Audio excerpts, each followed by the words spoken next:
Dr. Sauvage, thank you for joining us. Could you give us an overview of Start Well and what it's about? So the Start Well programme has been in train for a number of years. It's about making sure that we are able to provide very high quality, safe services to all people having babies and their babies across North Central London. It's about making sure that all the units are to the highest possible specification. It's about making sure that we have resilient staff rotas. It's about making sure that there is access to high quality, safe services, no matter where you live in North Central London. Okay. Can you explain exactly what the recommendations are? The recommendations are that we will focus our development on 4 sites, that we will invest up to £67 million in the development of those sites. We will make sure that we have developed resilient staff rotas, and also in so doing ensure that we're delivering the best quality, safe services across those sites. Birth rates in our boroughs have been declining, haven't they? Can you explain more about that and about why it matters? So birth rates have been declining year on year across North Central London to the tune of around 15% overall. But in some boroughs, for example Camden, that reduction is far greater at around 30%.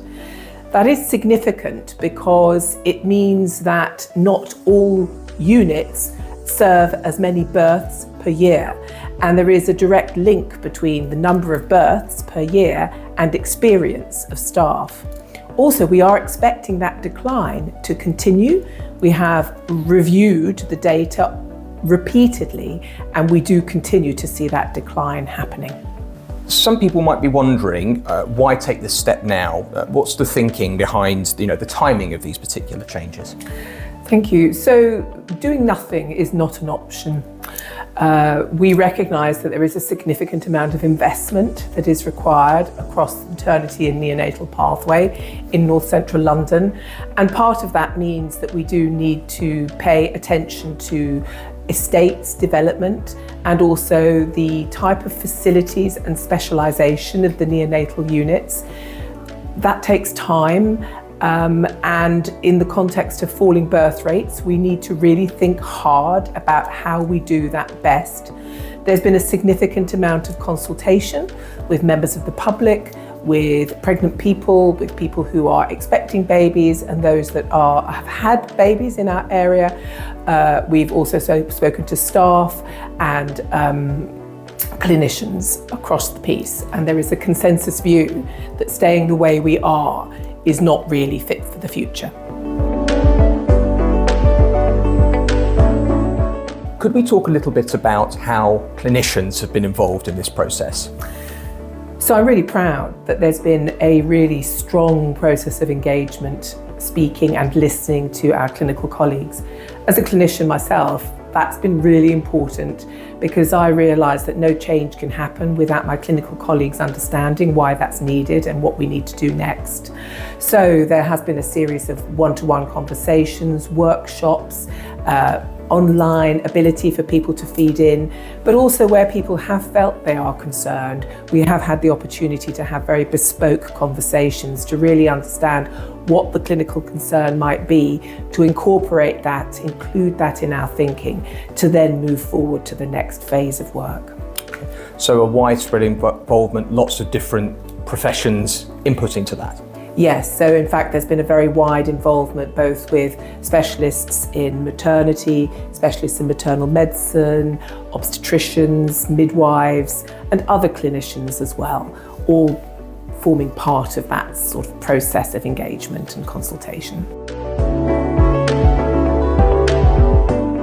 So I'd like to talk a little bit about the consultation and how we've involved local communities in this process and how their input has influenced recommendations. Could you speak a little bit about that? So there's been an extensive process of engagement with local communities. We've sought to engage with women and pregnant people who have had babies within our area, but also prospectively people who in the future are planning to have children within North Central London. We sought to communicate with very specific communities, particularly communities who may be underserved. We've been really focused on ensuring that we think about equality and inequalities within our communities to make sure that communities who may not necessarily always come forward have had their opportunity to speak. We've had opportunity for people to give feedback via emails, online. We've also held events, around 200 events, where we've heard from more than 3,000 people what their views are around the intended changes. I am really grateful to many of our communities for the time that they've spent and taken to volunteer to be part of these conversations. I remark particularly around the great hospitality that I received, in particular when I went to speak and listen to the concerns from our ultra-Orthodox Jewish community around the Royal Free Hospital. I was received with huge hospitality, and it was a really fruitful and informative conversation that we had, where I learned a huge amount about the needs of that particular community.